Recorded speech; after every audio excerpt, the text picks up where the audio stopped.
राधे राधे दोस्तों, स्वागत है आपका एक बार फिर से आपके अपने YouTube channel around the peoples में। और मैं हूं आपके साथ अतुल मीणा। दोस्तों, आज हमारा पूरा देश, संपूर्ण भारत, ऑल ओवर इंडिया में आज इंडिपेंडेंट डे यानी कि स्वतंत्रता दिवस मनाया जा रहा है। आज ही के दिन सन 1947 में हमें आज़ादी मिली थी।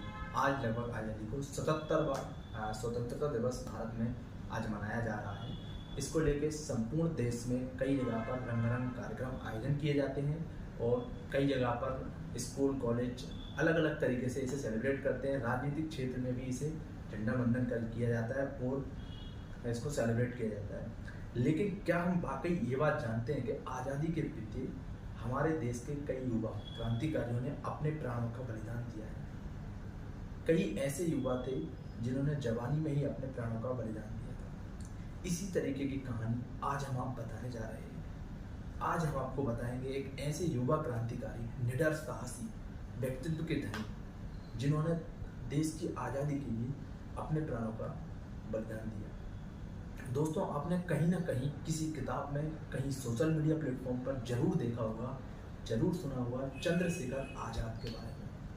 चंद्रशेखर आज़ाद एक बहुत ही महान क्रांतिकारी युवा थे जो देश की स्वतंत्रता के लिए लड़ते लड़ते शहीद हो गए थे।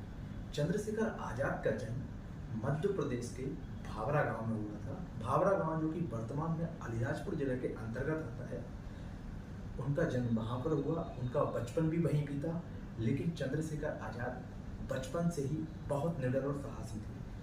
15 साल के थे तब उन्हें कोड़े की सजा मिली थी और उन्होंने ऐसी कई सजा अपनी बचपन से लेकर अपने अंतिम, जब तक कि उनकी शहीद नहीं हुए थे तब तक उन्हें इस प्रकार की कई सजा दी गई हैं।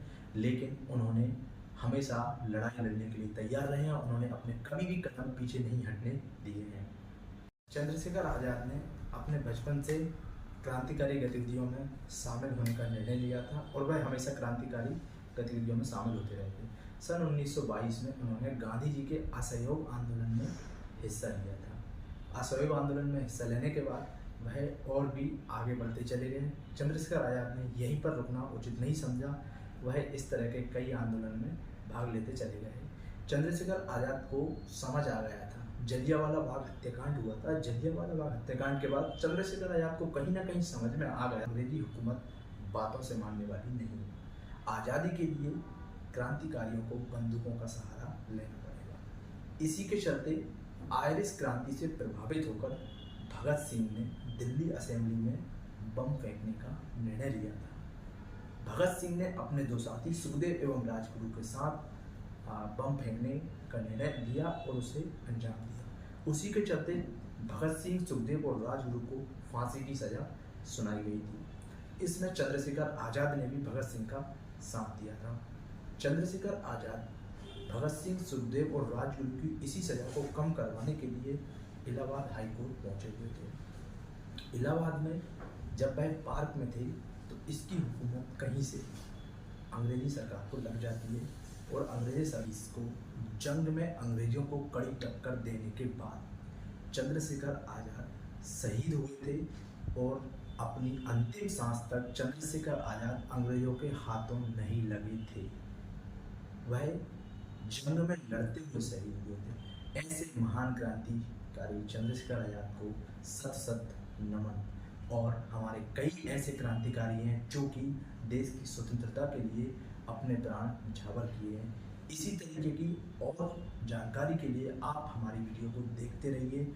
अगली वीडियो में फिर हाजिर होंगे आपके साथ एक नए योद्धा की कहानी के साथ, एक नए क्रांतिकारी की कहानी को लेकर। तब तक के लिए बहुत बहुत शुभकामनाएं। आपको स्वतंत्रता दिवस की, इंडिपेंडेंस डे की बहुत बहुत शुभकामनाएं।